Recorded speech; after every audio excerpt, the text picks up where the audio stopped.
Good afternoon, good afternoon, good afternoon, folks. Welcome to another episode of Spilling Tea. I'm your host, Tiffany Daniels. We're going back to that horrible world known as the JRC, but before we do, the usual disclaimers. And why this is being done earlier is because I got me some VTO time, so I wanted to get today's videos done now so that I can veg when I get off work. All right, folks, if you are unfamiliar with the Stop the Shocks campaign or the campaign against the troubled teen industry, you're going to find all the pertinent links right there in the description box. Please, in particular, take note of the article written by NeuroClastic, a small non-for-profit started by autistics for autistics. In it, they interviewed over 900 ABA professionals in regards to the Judge Rotenberg Educational Center's so-called behavior modification program. The Judge Rotenberg Educational Center doesn't want you to read that article so much. They threatened NeuroClastic with a defamation lawsuit if they did not remove it from the website.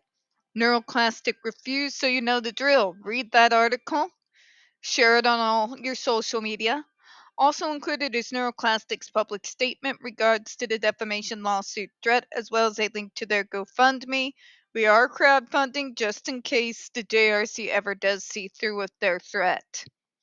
Trigger warning 1. When we discuss places like the Judge Rotenberg Educational Center or Agape Boarding School for Boys, you're going to hear vivid descriptions of and catch clips of surveillance footage of people with mental health issues and disabled people being tortured and abused. If you got young children present, please use your headphones, alright? Trigger warning number 2, this channel is marked not for kids for a reason. We use profanity on occasion. We do speak on dark subjects. If your child is 16 and younger and they are watching this, very obviously parental supervision is advised. Alright. So where we left off the other day, right? Remember, this is once again the continued arguing in regards to whether the methods at the JRC, in particular in regards to the GED, can cause PTSD or not. God, the stupid is awful, people. These are the individuals that I often question. How do they are actually able to function without somebody telling them every 3 seconds to breathe? Well, let's read, shall we? In criticizing the FDA's explanation, the comment has apparently misunderstood both FDA's statements and the previously cited references with respect to how the diagnostic criteria for PTSD have evolved, and the comment mischaracterizes the necessity of a single criterion A event and the literature's findings. In other words, when it comes to you, Karen, and the DSM 5, in regards to diagnoses being done, I'm going to go with the DSM 5, which is what literally everyone should be using, which is why I about fell out of my chair during the JD versus AH when AH's person actually admitted they did not use the DSM 5. But that's sorry, I'm still not over that. I will never be over that. I don't think I've ever screamed at my TV so loud in my life. All right, but you see what I'm saying, right? You are trying to completely make a nonsensical argument when the FDA has already clearly explained why they included mental health issues that can be caused from such treatments. Because what we know from the literature from the past,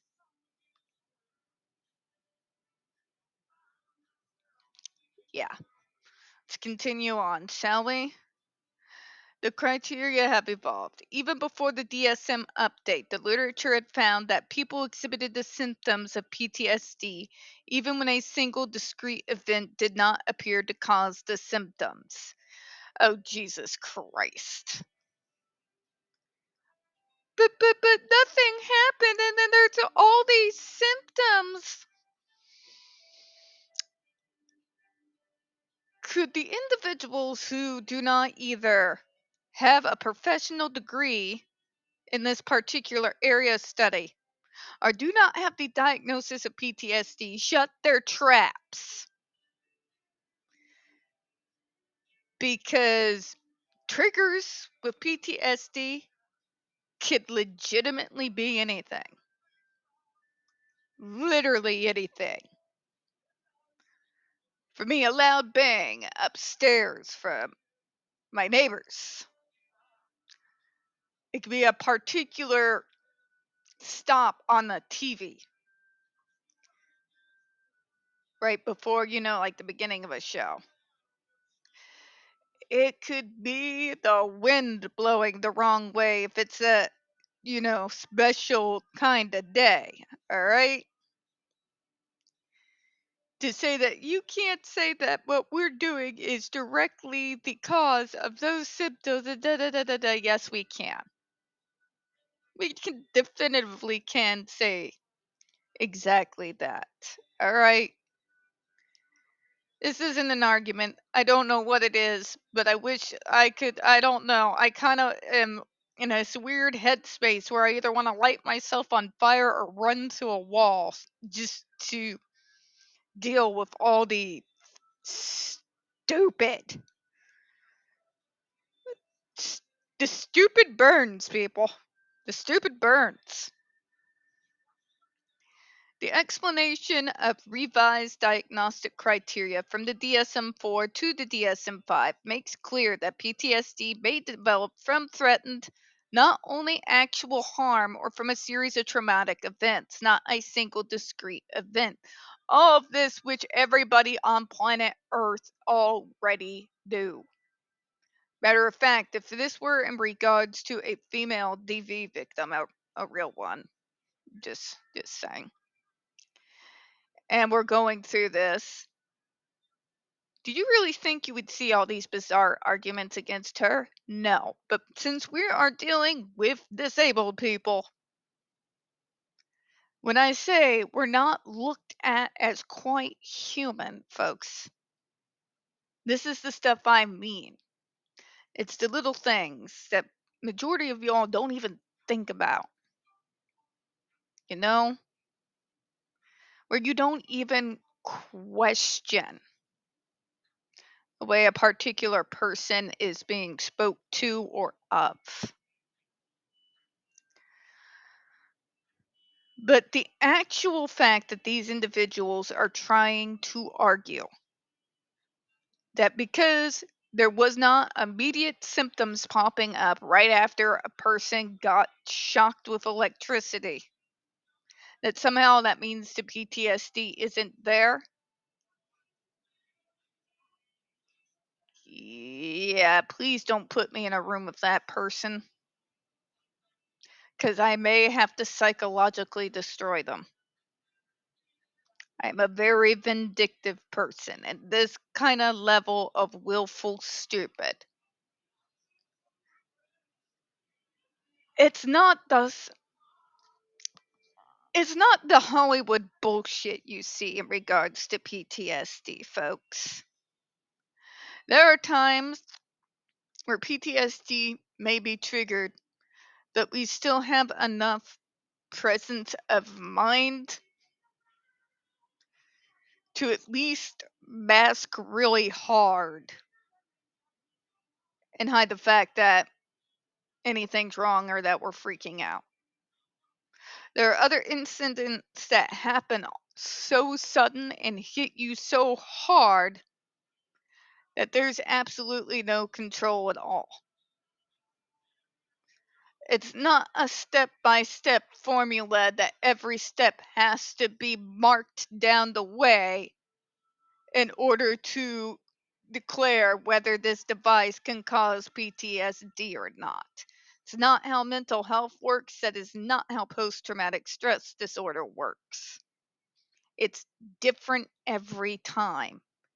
And it's different with each individual person who has it. Okay? You may not freak out every single time.